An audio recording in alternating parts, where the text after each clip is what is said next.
que tu peux me parler un peu de ton été ?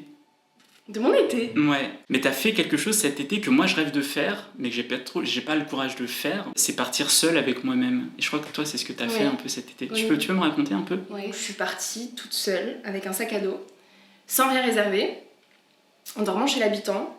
Et c'était incroyable en fait. Je suis allée me faire face à moi-même et me retrouver face au vide parce que j'ai eu une année très riche où il s'est passé beaucoup de choses. Et j'avais besoin de me dire, ok, qu'est-ce qui s'est vraiment passé cette année ? Qu'est-ce que tu veux pour l'année prochaine ? Qu'est-ce qui t'a plu ? Qu'est-ce qui t'a moins plu ? Et surtout, qui tu es toi ?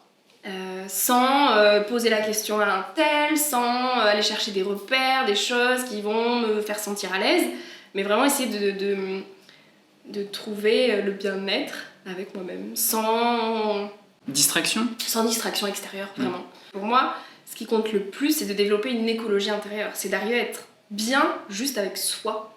Et on nous l'apprend pas ça, enfin on nous apprend à juste apprendre à être qui on est en fonction du regard des autres. Donc en fonction on en parlait, de ce qu'on va publier sur Instagram, de un t-shirt qu'on va aller acheter, de chaussures qu'on va aller acheter, de un bel emploi pour noter sur le CV, et on va se donner de l'importance, on va se caractériser, se définir par rapport à tout ça. Mais quand on nous dit toi qui t'es vraiment, qu'est-ce que tu veux toi vraiment, on sait pas répondre. Donc c'était très riche, j'ai beaucoup appris sur moi. Je suis revenue sereine, en sachant ce que je veux pas, et très belle expérience. J'invite vraiment tout le monde à faire face à eux-mêmes, quoi. Et il y en a qui me disaient, mais tu pars toute seule, mais t'es folle, mais pourquoi tu fais ça ? Puis là, c'est cool aussi d'être seule, ça paraît bizarre même juste d'aller au cinéma seule. C'est la seule personne avec qui tu vas vivre toute ta vie, alors c'est pas égoïste de dire j'apprends à m'aimer moi-même, au contraire. Si chaque personne s'aime eux-mêmes, ils vont moins essayer de chercher la reconnaissance dans les biens extérieurs, ils vont s'épanouir, ils vont avoir le sourire, donc ils vont impacter par ricochet positivement la société. Tu vois, c'est tout un engrenage. T'es restée en France, t'as fait ça ? Non, je suis allée en Grèce. Je suis allée en Grèce et après ça c'est un autre débat si on peut parler d'écologie, mais je me suis battue pour ne pas y aller parce que je prends quasiment plus d'avion. Vraiment j'essaie d'avoir l'impact le plus minime, j'achète plus rien de neuf, je mange plus de viande, je suis très stricte à ce niveau-là. Et donc l'avion pour moi c'était stop l'avion. Donc j'ai vraiment fait mes recherches pour pouvoir rejoindre la Grèce en bus ou en train parce que c'est pas si loin, c'est l'Europe. Mais il y a le Covid. J'avais pas encore mon pass sanitaire à cette époque, donc c'était très compliqué en fait de jongler entre les bus, les trains, c'était des démarches pas possibles. Donc j'en ai parlé quand même à mes proches, je leur disais mais honnêtement je me sentirais pas en cohérence avec mes valeurs de prendre l'avion quoi.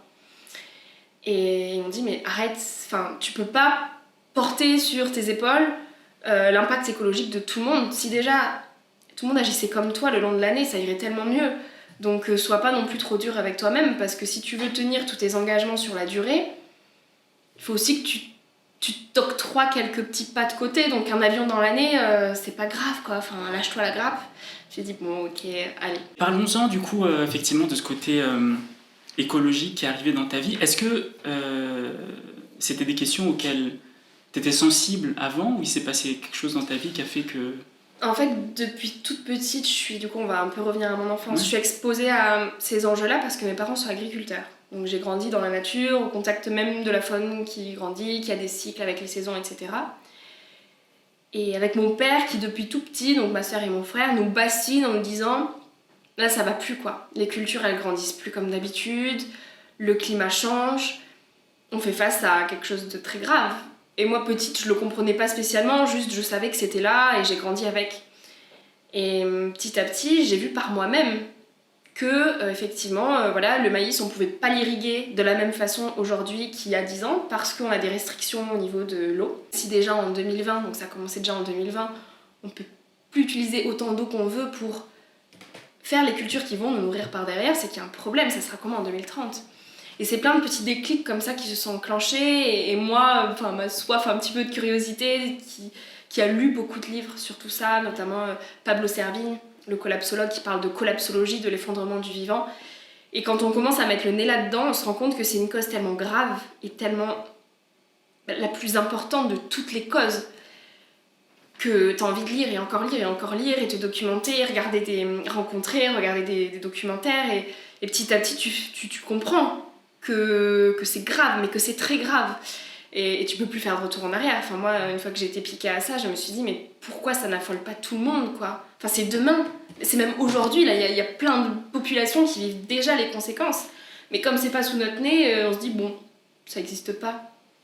Mais ça va arriver, même chez nous, ça arrivera partout, et même si peut-être que la France ne brûlera pas sous 50 degrés, et encore, on sera impacté par les migrations qui vont arriver des pays d'Afrique parce que les Africains ne pourront plus vivre, ça sera trop sec, par les inondations de d'autres pays parce que ça sera inondé, par les famines, donc tout ça va entraîner des guerres. Enfin, c'est très sombre ce qu'il arrive vraiment. Et quand on fait le lien de tout, on se dit mais pourquoi c'est pas la préoccupation numéro 1 de tout le monde en fait? Il y a beaucoup de jeunes de plus en plus qui réalisent aussi cet enjeu écologique et qui donc vont faire des marches pour le climat, portent leur voix et qui disent il faut que les entreprises changent, il faut que les chefs d'État changent, mais qui eux-mêmes, c'est pas la majorité mais quand même beaucoup, qui eux-mêmes ne changent pas leurs habitudes. Donc il y a le dernier iPhone qui sort, ils vont aller l'acheter, alors que celui qu'ils ont entre les mains marche parfaitement.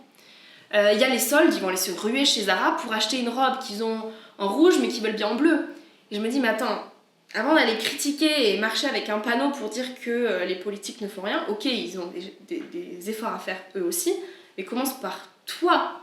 Parce que si toi, déjà, tu changes tes actes de consommation, dans les magasins, forcément, tu guides l'offre. Enfin, c'est la loi de l'offre et la demande. Si la demande change, l'offre va changer, quoi. C'est Christophe André qui disait que... Je crois que c'est Christophe André, j'espère que je dis pas de bêtises. Qui disait que si la méditation était de plus en plus à la mode, c'est parce que ça répondait à une carence de nos modes de vie contemporains, qui est la carence du vide, justement. Où on est dans une société de la vitesse, où il faut toujours aller plus vite, toujours être dans l'action, toujours combler, et avoir, et faire. Et en fait, au fond de nous, on a besoin de ralentir, de se dire, mais juste retrouver le temps long, retrouver la lenteur. La nature, elle est lente. Tu vois, le cycle des arbres, des fleurs, des saisons, tout ça, c'est un cycle, c'est lent, ça se fait pas du jour au lendemain, quoi. Et nous, c'est pareil, on est comme ça, on est la nature. C'est un combat de tous les jours de réussir à rester humain. Mais peut-être que c'est dans toutes les capitales du monde, mais à Paris, quoi. Ah ouais. Je sais que... De rester soi-même. Ouais. Quand je rentrais à la campagne après plusieurs jours à Paris, j'étais extrêmement fatiguée en fait. C'était comme si j'étais sur ressort à Paris et que quand je redescendais en bas à la campagne me ressourcer, il y a tout qui se vidait, que je redescendais et en fait toute la fatigue accumulée elle arrivait. Tu le sentais physiquement? Je le sentais physiquement. J'avais envie de beaucoup plus dormir, je sentais que j'étais épuisée quoi. Mais parce qu'en fait à Paris je me suis dit questionner après je me suis dit mais en fait tes 5 sens ils sont constamment stimulés. Donc les odeurs, t'as les restaurants partout, les bruits, t'entends toujours des voitures, des klaxons, des ambulances, les couleurs, c'est ce qu'on disait, les couleurs, les pubs, partout, tout le temps, t'es stimulé dans tous les sens. Le toucher même, t'es tout le temps, tu sais, frotti-frotta avec les gens, dans le métro, dans la rue, on te bouscule, on te dit pas pardon, enfin... Et tu rentres vite dans le moule parce que tout le monde est comme ça, donc le premier jour à chaque fois, je me dis waouh, c'est violent. Après, tu prends limite goût, même. Tu sais, tu rentres dans le truc, tu prends goût, quoi. Tu finis par marcher comme eux, par regarder ton téléphone en marchant comme eux, par ne pas dire bonjour comme eux. Et après, c'est quand je reviens chez moi que je me dis waouh, c'était intense. C'est intense de tout, quoi. En face de toi, Victoria. C'est quoi ça? Je me demandais, je me disais, c'est quoi cette carte-là? C'est 3 questions, liées forcément au turfu, tout ça. Et je te propose d'en choisir une. J'ai l'impression d'être genre Olivier Mine sur France 2 en mode voici le nouveau jeu de la rentrée, mais non mais voilà, tu choisis une carte, tu nous lis la question et tu y réponds si tu as envie. Alors oh yes, bah oui, ah bah là je l'ai pas pioché par hasard. Ce cours qui manque aujourd'hui mais qui sera obligatoire dans toutes les écoles du turfu, développement personnel. Mais forcément, mais pourquoi ça n'existe pas ça? C'est fou. Mais ça m'énerve, je me dis mais pourquoi on nous apprend pas la première leçon qu'on devrait avoir dès qu'on commence l'école, c'est qui tu es, qu'est-ce que t'aimes, connais-toi toi-même, change-toi toi pour changer le monde, enfin tous ces cours d'introspection, de développement personnel un peu philosophique, on apprend la philosophie trop tard.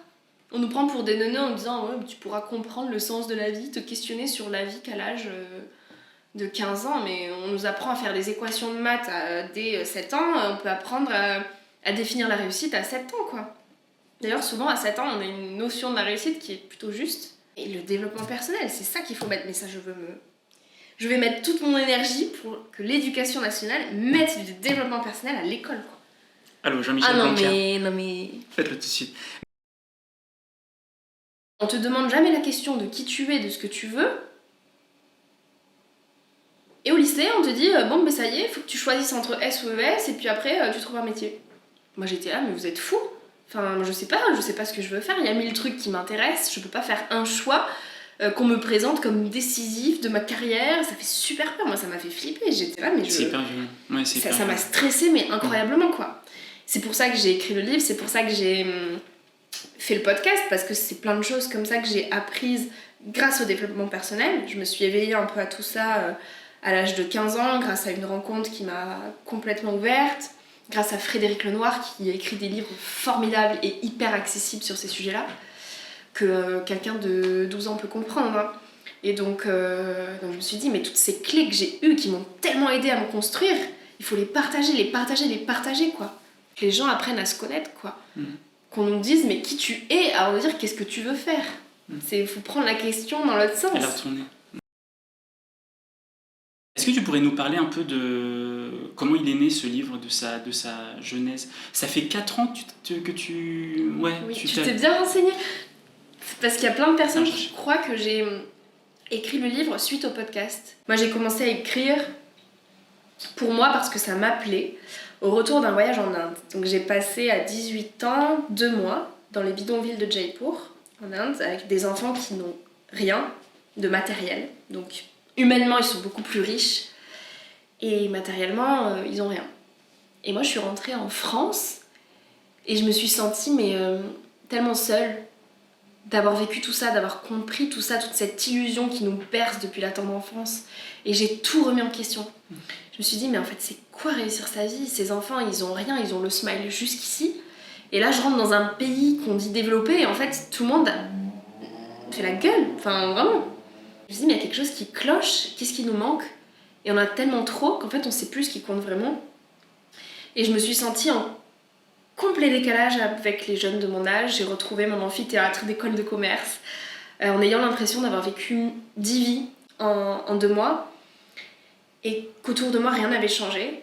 Et donc je me suis dit mais je peux plus, j'avais l'impression je pouvais plus faire semblant, donc plus faire semblant de publier des stories comme tout le monde pour faire genre, plus faire semblant d'aller en boîte de nuit le samedi soir alors que ça m'intéressait pas du tout, que je préférais lire. Et l'écriture, ça a été mon échappatoire, quoi, mon moyen de poser des mots sur ce que je pensais, d'accepter le fait que oui, j'avais réalisé beaucoup de choses jeune et que c'était bien et que j'avais le droit d'avoir plus d'amis de 30 ans que de 20 ans, mais que surtout ces clés-là, fallait les partager. Et donc ça, je l'ai compris au fur et à mesure, à force d'écrire, de me rendre compte que j'aimais écrire, que ça m'aidait à me construire. Et que surtout ces prises de conscience, c'était une chance de les avoir eues aussitôt. Je me suis dit, mais il y a plein de jeunes, en fait, les blâment pas parce qu'ils ont... C'est pas de leur faute s'ils croient que ce bonheur matérialiste, c'est la clé de la réussite, parce qu'on leur a toujours vendu ça. Et peut-être que leurs parents, ils suivent ce schéma-là, ils écoutent les informations qui leur font suivre ce schéma-là, ils sont à l'école avec des camarades qui suivent ce schéma-là, donc forcément, ils suivent ce schéma-là. Mais peut-être... Essaie, toi, de leur montrer qu'il y a un chemin de traverse qui amène à de plus belles choses. Donc partage-les, ces clés. Partage-leur-les, ces clés. J'ai eu un petit syndrome de l'imposteur quand même avant de commencer à écrire en me disant mais attends, parce que j'ai vraiment commencé à écrire à 20 ans. Je me disais mais t'as 20 ans, pour qui tu te prends quoi? T'as aucune leçon à donner. Et après, je me suis dit, mais c'est pas des leçons que je donne, c'est juste ma vision de la vie, du haut de mes 20 ans. Peut-être que dans 20 ans, je penserai plus du tout de la même façon et que je me dirai, mais qu'est-ce que t'as écrit? Mais en fait, c'est mon état d'esprit à ce moment-là et ça résonnera sûrement chez d'autres personnes et c'est ok, quoi. Donc voilà, à partir du moment où je me suis dit, bon, partage tout ça, écris un livre, et quand dans ma petite tête, je me mets un truc, ok, on le fait, après on peut plus m'enlever. Et donc, je me levais pendant 1 an, tous les matins, 1 heure plus tôt, avant de commencer les cours, pour écrire. Parce que je me disais, si je me mets pas un créneau dans mon emploi du temps tous les jours pour avancer, j'aurai toujours des excuses pour procrastiner, faut que je fasse ci, ça, j'ai pas le temps, puis le soir il faut faire ci, et puis en fait non. Donc je me suis dit, écoute, t'as ce créneau pour toi tous les matins, de 7h à 8h. Donc je me levais vers 6h15, et puis tous les matins t'y vas quoi. Et à chaque fois je me dis, c'est un peu glauque, hein, mais je me dis, imagine-toi sur ton lit de mort, t'as 120 ans, parce que je vais mourir à 120 ans. Et qu'est-ce que tu voudras avoir accompli, de quoi tu seras fière. Et quand je fais face à un questionnement où je dois faire un choix, je me dis, pense à cette Victoria quand elle aura 120 ans, qu'est-ce qu'elle aurait fait? Est-ce qu'elle serait là, ok go, je vais essayer ça, même si ça fait super flipper? Ou est-ce que je me dirais, bon non, reste bien rangé parce que tu seras dans la sécurité, papa, maman sera content, t'auras ton salaire et tout. Et du coup, à chaque fois, j'essaie de dézoomer comme ça, de me dire, en fait, c'est quoi le plus risqué? Va vers le plus risqué. C'est là que ça sera le plus fou. Je serais hyper curieux que tu me dises pour toi, c'est quoi réussir? Pouvoir avoir un impact sur le monde positif. C'est de pouvoir apporter quelque chose de positif à la société. Et d'arriver à se sentir profondément heureux et vivant sans s'attacher à des biens extérieurs. Que ce soit une relation ou que ce soit un bien matériel. Parce que souvent, on s'attache à une relation, bien souvent les relations amoureuses. Et on met tout notre bonheur sur une personne, de sorte à ce que le jour où, je sais pas, il se passe quelque chose, que la personne part, on est profondément malheureux, on se sent vide, et on sait plus être bien avec soi-même, quoi. Donc je pense que quand on arrive à se suffire déjà à soi-même, et que, bien sûr, une relation amoureuse, c'est ouf, c'est complètement dingue, mais pour moi, c'est un plus qui vient encore, enfin, c'est le sucre en plus sur le gâteau, tu vois, qui vient faire fleurir tout ça. Mais je pense que réussir sa vie, c'est être bien avec soi, être aligné et impacter positivement le monde.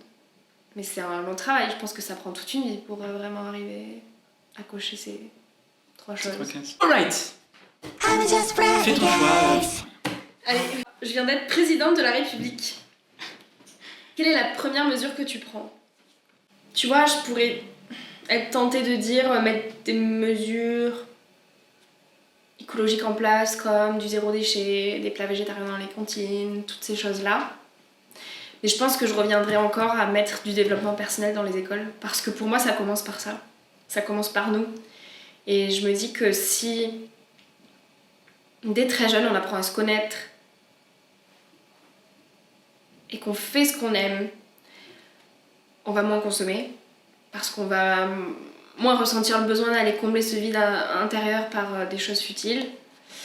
Donc on aura cultivé cette écologie intérieure qui, par derrière, impactera positivement le monde vers une écologie plus générale, plus globale. Moi, je suis consciente que j'ai quand même une chance assez incroyable de naître dans une famille qui gagne pas des 100 et des 1000, mais qui a des valeurs, de naître les mains dans la terre avec des parents qui m'ont inculqué dès très jeune la notion du travail.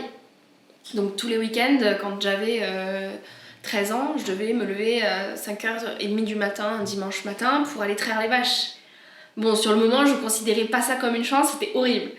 Mais aujourd'hui, avec le recul, je me dis, mais quelle chance d'avoir eu des parents qui m'ont fait comprendre que la vie, c'était pas tout rose, qu'il fallait mettre les mains dans le caca, qu'il fallait se débrouiller, qu'il fallait sortir de sa zone de confort.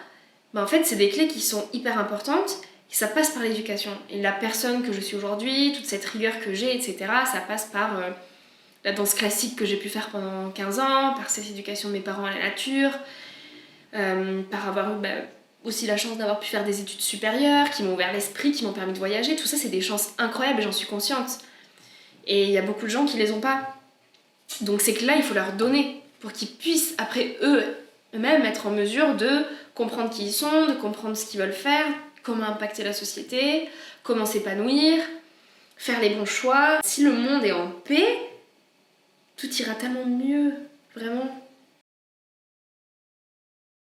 Nous, on avait la sensation que ce qui nous parlait le plus dans ton podcast, c'était vraiment le côté où tu allais rencontrer des gens qui avaient de l'expérience, qui avaient du vécu, qu'on peut catégoriser de vieux et vieilles, entre guillemets, par rapport à toi et par rapport à nous, mais qui présentaient la vieillesse ou le fait prendre de l'âge comme quelque chose, tu vois, d'assez beau et de presque stylé, quoi. Et nous, en écoutant des épisodes de ton podcast, on était presque en train de se dire, en fait, vieillir, c'est cool, en fait, quoi, tu vois. Ce qui est quand même pas toujours ce que nous renvoie, tu vois, la société, vu qu'on voit des jeunes partout et tout ça. Moi, ce que je voulais te demander, c'est vieillir, pour toi, c'est un truc qui est plus de l'ordre de l'angoisse ou qui est plus de l'ordre du plaisir? C'est trop bien. Moi, je trouve ça génial. C'est vrai, hein, la société, elle nous présente ça comme quelque chose d'horrible, et elle nous dit, profite tant que t'es jeune, profite. Quand on était en école primaire, au lycée, on nous disait, mais profite, c'est les plus belles années. Honnêtement, c'est vraiment pas les meilleures années de ma vie, hein. Quand j'étais au collège, tu te connais pas, tu subis un peu tout, quoi. Tu suis la foule, t'essaies de faire comme tout le monde se met à la cigarette parce qu'on te dit que c'est comme ça que tu seras intégré, mais t'aimes jamais tes premières lattes, enfin... Je trouve que t'es un peu victime de tout ça, quoi. Des dictates de la société, de ce qu'on t'impose. Alors que plus tu vieillis...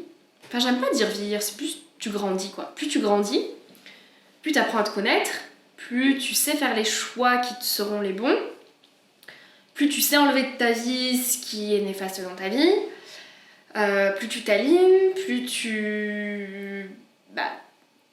t'es heureux, quoi, logiquement. Enfin, moi, je me dis, plus tu grandis, plus tu as d'expérience, donc plus tu apprends de la vie. Comme toute la vie est un apprentissage, et on nous présente, voilà, t'as fini l'école, t'arrêtes d'apprendre, maintenant tu rentres dans une case, tu vieillis et tu subis ta vie. C'est trop triste. Alors justement, de grandir, mais je trouve ça merveilleux, quoi. Parce que plus t'es aligné, plus t'oses expérimenter des choses, plus tu fais des rencontres, plus t'apprends à vivre la vie pour ce qu'elle est, quoi. Donc moi je suis trop heureuse de pas de vieillir mais d'avancer en âge, de grandir parce que chaque année je suis plus heureuse que l'année d'avant. Vraiment, parce que je me connais plus, parce que j'ose plus, tout un tas de choses qui font que je pense qu'à 40 ans je serai encore plus heureuse qu'aujourd'hui, quoi. Moi je pense qu'on devrait pas dire vieillir, on devrait dire évoluer comme un Pokémon. Tu sais, évoluer, mais ouais. Genre il est Pikachu et puis après il devient un truc. Mais oui, super, mais trop, c'est vrai. On emploie des mots péjoratifs à chaque fois. Et donc t'es dans un truc où t'as pas envie, quoi. Mais ouais. T'as pas envie. Non, mais oui, t'as envie d'être Pikachu ou Rondoudou qui devient un truc après stylé et pas qui passe, tu vois, d'un niveau à un autre, quoi. Donc du coup c'est ça, on passe d'un niveau, on s'élève. Mais c'est vraiment ça, c'est une évolution. Ouais. J'ai une question vraiment conne, Victoria, mais non, il n'y a pas de question conne. Je la pose quand même. Pour être un bon podcasteur ou podcasteuse, est-ce qu'il faut savoir bien parler ou est-ce qu'il faut savoir bien écouter? Bien écouter? Ah bah oui, je pense. Ouais. Quand t'écoutes, quand t'es vraiment dans l'écoute attentive, tu sais poser les questions, tu sais rebondir. Et il y en a beaucoup qui écoutent pas vraiment, mais qui vont plus réfléchir à comment renvoyer le sujet à eux-mêmes en posant la question. Donc finalement, sur, je sais pas, 30 minutes de podcast, t'as au moins 10 minutes où l'hôte du podcast parle de lui-même ou d'elle-même. Ah ouais, oui, donc cette question elle m'a fait penser, c'est vrai, moi aussi, quand j'avais fait ça hier et truc et machin, en fait, elle raconte sa vie. Tu te dis, mais si t'as un invité en face de toi, tu veux comprendre qui est cet invité. Donc tu lui poses des questions à lui et tu l'écoutes attentivement sans penser à comment tu vas la ramener à ta vie. Et donc bien sûr, je pense que écouter, mais ça vaut en faisant des podcasts, en interviewant, mais dans la vie de manière générale, il y a beaucoup de personnes, tu leur parles, tu te rends compte qu'ils t'écoutent pas vraiment en fait. Ils t'écoutent à moitié en pensant à comment ils vont répondre derrière pour parler d'eux. Et je dis pas que c'est pas bien, hein, ça enrichit une discussion et tout, c'est très bien, mais il y a aussi un juste milieu à trouver, se dire quand tu me poses la question, quand tu me parles, ben, je t'écoute, quoi. Je mesure tes mots, j'essaie de comprendre, de capter ton intention, tout ça. Est-ce que toi, tu te définis comme une journaliste ou pas? Oui, je pense. Ouais. Oui. Je pense que donner la parole à quelqu'un et véhiculer un message quel qu'il soit à la société, et l'offrir à la société, c'est une forme de journalisme. Donc comme je questionne le monde, que j'apporte mon œil sur le monde de par le parcours et les questions que je pose à mes invités, c'est une forme de journalisme, donc je suis une journaliste. Après, j'ai pas la carte de presse, je suis pas sur France 2, mais je pense que oui, on peut employer ce mot. Toi, est-ce que tu as encore foi en la politique ou est-ce que... Ouais, je pense que ça peut avoir un réel impact. Ouais. Il y a quand même beaucoup de gens de ton âge qui sont un peu blasés, Paumé, ouais. paumés, ou tu vois, ou qui n'ont pas envie vraiment de s'intéresser à ces questions-là. Ce qui est sûr, c'est qu'il faut, je pense, essayer de gommer ce clivage entre la politique et les citoyens. Il y a trop un pas de géant entre les deux et où finalement, ben, ça nous paraît hyper haut, ça nous paraît être des élites, ça nous fait peur, on se dit, ben... C'est pour ça que peu de gens votent, peu de jeunes votent, j'ai l'impression, parce qu'ils se disent, mais ils sont là pour nous faire du mal, ils prennent des mauvaises décisions, c'est contre nous, mais dans quel but ça serait contre nous? Enfin, ils sont quand même là pour le bien commun. Ok, je pense que ça attise une soif d'ego, un certain besoin de reconnaissance qui fait que, bah voilà, ils sont peut-être un peu déconnectés des réalités à certains moments, mais quand même, quoi. Enfin, c'est des êtres humains, ils sont pas là pour nous tirer des balles dans le pied, quoi. Enfin... Mais toi, qu'est-ce qui te rend le plus optimiste quand tu penses à la jeune génération et même peut-être à celle qui vient derrière toi? C'est de voir qu'il y a des jeunes de plus en plus, c'est pas la majorité, mais de plus en plus qui se réveillent et qui cherchent du sens dans ce qu'ils font. Et qui remettent en question un peu ces schémas de société qui fonctionnent plus. Celui de cocher les cases vers le toujours plus. Après les études, il faut se faire embaucher, trouver un premier emploi, trouver la copain, la copine. À 30 ans, il faut avoir l'appartement et commencer à penser à l'enfant. En fait, on est en train de se dire, mais et si je faisais différemment? Et si je trouvais un métier qui avait du sens? Peut-être gagner moins, mais être plus heureux, plus épanoui. Peut-être trouver mon copain à 35 ans et quoi, et c'est pas grave. Il y a des jeunes qui se réveillent comme ça et qui se disent, mais je veux plus de tout ça, quoi. Je veux plus arrêter, je veux plus courir dans tous les sens, je veux trouver du sens dans ce que je fais. Et ça donne de l'espoir parce qu'il y a plein de projets de dingue qui naissent, du coup. J'ai espoir en ce que cette mentalité-là devienne la normalité et qu'on s'entraîne les uns les autres et qu'après ce soit les personnes normalisées qui cochent les cases qui soient considérées comme bizarres. Et donc ouais, non, j'ai foi en ce qu'il y a un mouvement de plus en plus grand de jeunes qui se remettent en question, qui questionnent leurs choix, leurs actes, parce que pour la plupart, on agit en automatique, tout le temps. On agit en Instagram, quoi. Bah ce soir, bien sûr, il faut aller boire la bière, et puis il va falloir filmer la bière pour montrer que je suis ici. Et ce week-end, bien sûr, il faut prévoir ce week-end de rêve, les pieds dans l'eau, pour aller montrer que je déconnecte de ma semaine trop remplie. Enfin, et en fait, on agit en automatique, on se questionne même plus sur pourquoi on fait ça, est-ce que ça m'apporte quelque chose moi, est-ce que ça me rend heureux. Est-ce que tu as l'impression qu'en France, on donne assez de chance aux jeunes personnes? Ah oui, bah, y a beaucoup d'aides financières pour les familles plus précaires, on a quand même l'école gratuite et obligatoire jusqu'à un certain âge, c'est des chances incroyables. Et c'est des chances que j'ai réalisées aussi en rentrant d'Inde. Je me suis dit, mais on s'en rend plus compte et on se plaint d'aller à l'école. On se plaint que le cours est inintéressant, qu'on s'ennuie, que truc. Je me suis dit, mais alors que ces enfants, ils se battent pour aller à l'école, pour apprendre.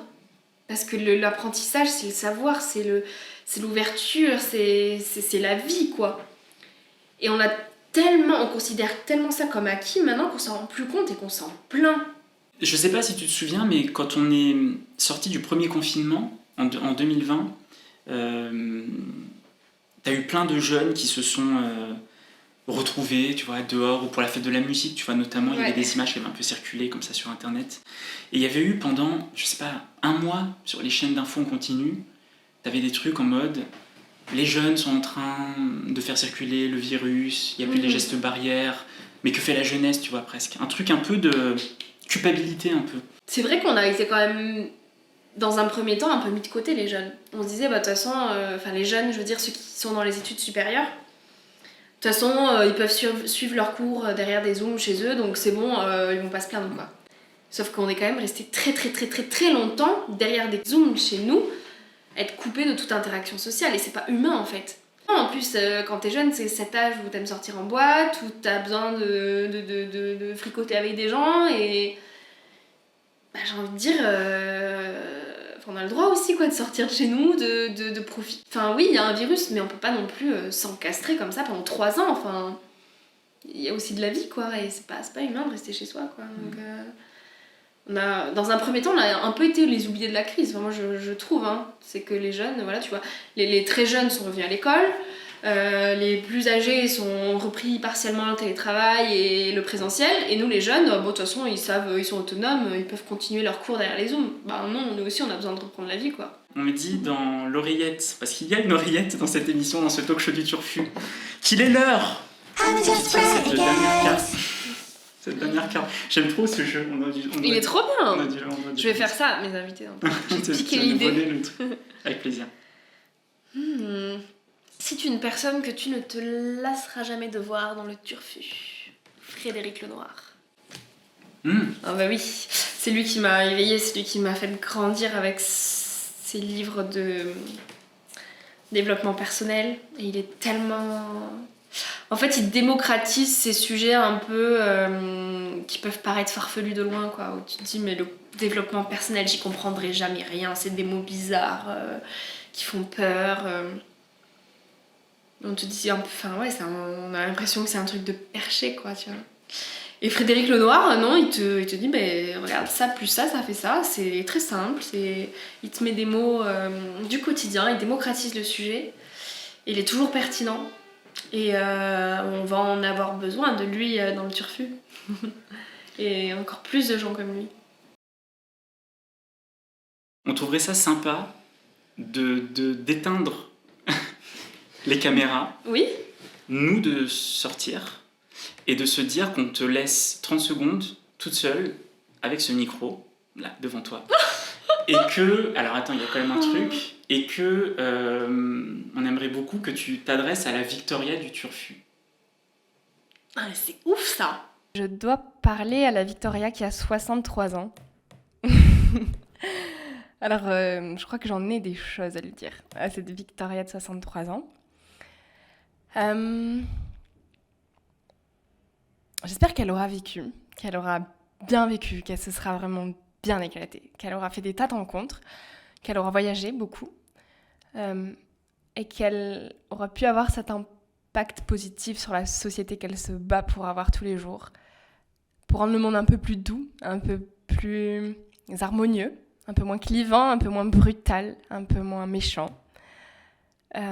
J'espère qu'elle aura senti la vie taper beaucoup, qu'elle aura été amoureuse, qu'elle est toujours amoureuse d'ailleurs, à 63 ans, qu'elle a trouvé l'homme de sa vie, parce que c'est beau l'amour. Et je dis toujours que il faut apprendre à s'aimer soi avant d'apprendre à aimer quelqu'un, et souvent on prend la question à l'envers. Mais là, à 63 ans, je crois que j'aurais appris à me connaître suffisamment moi-même pour trouver la personne qui apporte cette cerise en plus dans ma vie. Et j'espère que j'aurais pu beaucoup voyager avec cette personne, que j'aurais pu faire de grandes folies. Parce que la vie, c'est fou. La vie, c'est un cadeau. Et c'est trop fou parce que du coup, ça me donne les larmes aux yeux de parler de tout ça. En fait, je suis tellement heureuse d'être en vie. Et je crois que c'est ça aussi que je cherche à véhiculer, c'est cette pulsion de vie, ce cœur qu'on sent battre vraiment au plus profond de notre tripes. Et j'espère que, à toi, chère Victoria de 63 ans, tu sens encore aussi fort taper ton cœur. Et que cette pulsion de vie que tu avais à 23 ans, tu l'as décuplée. Et que tu souris encore plus tous les jours. Que tu es devenu un soleil encore plus brillant. Et que tu as accompli des tas de projets, que tu as pu servir l'humanité. Et que la société sera toujours aussi belle, parce que j'ai aussi très peur de ce qui va arriver. Des catastrophes naturelles qui nous attendent. Donc à 63 ans, j'espère qu'on aura réussi à être assez intelligents, tous, collectivement, pour composer avec les enjeux sociétaux qui arrivent. Qu'on aura réussi à dévier la société dans le bon sens. Tous ensemble, parce qu'on ne fait rien de bien individuellement. Ouais, j'ai hâte de voir cette société quand j'aurai 63 ans. Et j'espère qu'elle sera belle, qu'on aura réussi à faire quelque chose de beau de tous ces cris alarmants qui arrivent dans tous les sens. Voilà, je crois que j'ai fait à peu près le tour. Et maintenant, je vais devoir leur demander de revenir. Alors, comment je fais ? Je sais pas, je crie. J'ai fini. Lâche. Ok, c'était un exercice assez... J'ai fini. J'ai été hyper longue, non ? Je sais pas. Je suis une vieille mamie, là, c'est bon.